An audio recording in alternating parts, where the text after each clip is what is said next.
What's up, everybody, and welcome back to the Bengals NFL show.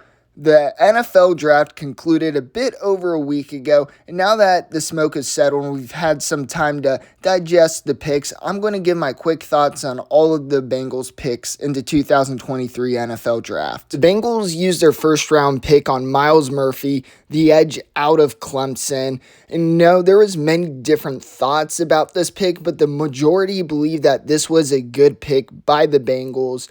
But if you follow me on Instagram, which if you don't, please follow me, Bengals_NFL. But if you do follow me, you would know that I am not a huge fan of this pick. Now, I will be hugely in the minority here, so if you disagree, feel free to tell me in the comments. Let's have a fun chat. But I thought Myles Murphy at pick 28 was actually a reach. Myles Murphy has limited pass rush moves in his arsenal. He has a really good spin move, and he does a really good job of using his long arms to his advantage. But in college, he mainly won with his athleticism. Myles Murphy's RAS emphasizes how athletic he is and shows that he certainly has the potential to develop more pass rush moves. However, my big concern, and this is the reason why he wasn't a top 10, top 15 pick, was his production in college. He didn't have bad college production, but he didn't have great college production as well. It was about average. I do want to keep this video on the shorter side, so I'm not going to get too much into the data, and that shows why he wasn't overly productive. If you would like to learn more about that, leave a comment and I can certainly make a video about that. But his production at Clemson shows that he may not have as high as a ceiling that his athleticism suggests. It's harder to produce more in the NFL than it is in college, and that's where I get concerned. It is not impossible to raise your production from college to the NFL, but history is not on Murphy's side in this situation. Hopefully I'm wrong. Hopefully Myles Murphy can develop into an elite edge rusher. I just don't personally think that's going to happen. I do see him developing into a good starter. I think he'll be a 6 to 8 sacks guy. And I also think he'll play a big part in the run game as he is a good run-stop defender. The second round, the Bengals stayed on the defensive side of the ball and took Michigan's cornerback, DJ Turner. This is a really exciting pick as Turner has both a very low floor and a very high ceiling. Much like Myles Murphy, DJ Turner is an athletic freak. As you can see, he ran a 4.27 at the combine. Only John Ross, the former Bengal, has a better 40 time. However, his size is a big concern and a big reason why he fell in the draft. As you can see, he is only 5'11 and only 178 pounds. His size issue certainly showed up on tape in college, and it's only going to become more difficult in the NFL. And he's going to struggle against those bigger receivers. That being said, Turner is a very smart player with great instincts in coverage, and as we can see with his athletic ability and also college production, he certainly has a really high ceiling. So it's going to be really interesting to see how he bulks up, how he can improve his size. Early warning, I'm going to do a video about rookie expectations. If you expect Turner to have a big part in the defense this year, you will be disappointed. The Bengals are going to allow him to sit on the bench, develop, and gain weight. However, I feel really good about this pick. I feel really good with Turner developing under Lou Anarumo. So overall, I really like this pick. Next, the Bengals traded down from 92 to 95 with the Chiefs, got an extra 6th-round pick in that process. And with that, they took Alabama safety Jordan Battle. Some were upset at the Bengals for the trade down, believing that they missed out on Darnell Washington. But that is certainly not the case. If the Bengals actually really liked Washington and wanted to draft him, they want him traded down for a 6th-round pick. But Battle is arguably the Bengals' best pick, and he has a lot of similarities to Von Bell.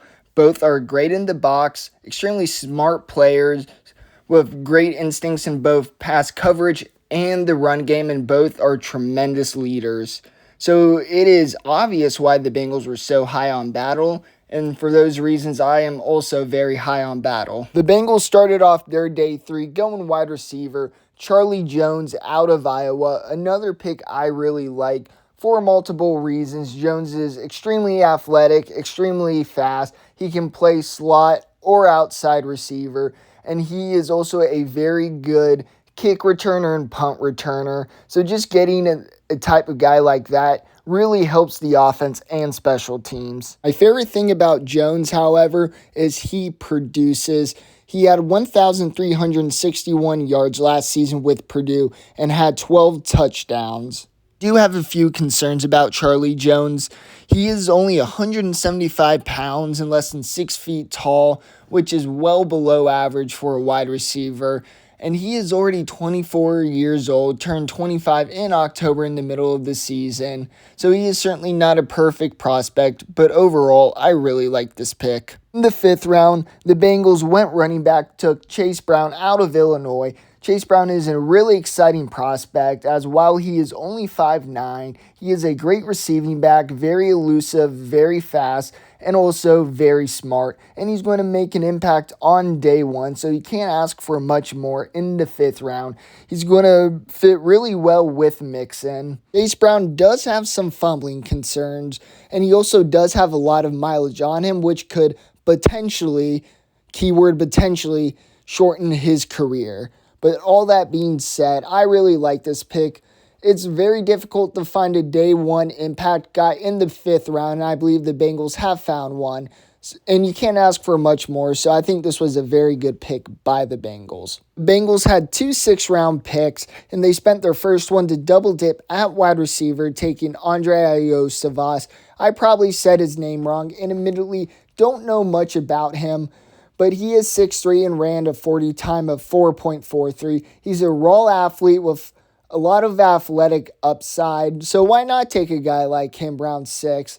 In these very late guys, you need to find guys who are athletic, who could in some way develop into a starter, at least have a few traits that shows he has upside, and that's what the Bengals did here, so I have no complaints about this pick. The Bengals then used their 6th-round pick they received from the Chiefs from trading down in the 3rd round to take punter Brad Robbins from Michigan. And this pick was pretty simple for the Bengals. Drew Chrisman, their punter last year, had the worst hang time among all NFL punters. And Brad Robbins is great with hang time. He had some of the best hang time among all college football punters last season. So the Bengals noticed the issue and wanted to fix it. And to do so by using the 6th-round pick you got to trade down was a very smart move. So the Bengals got what probably will be a day one starter in the 6th pick. Again, can't ask for much more. The Bengals used their final pick to take DJ Ivey,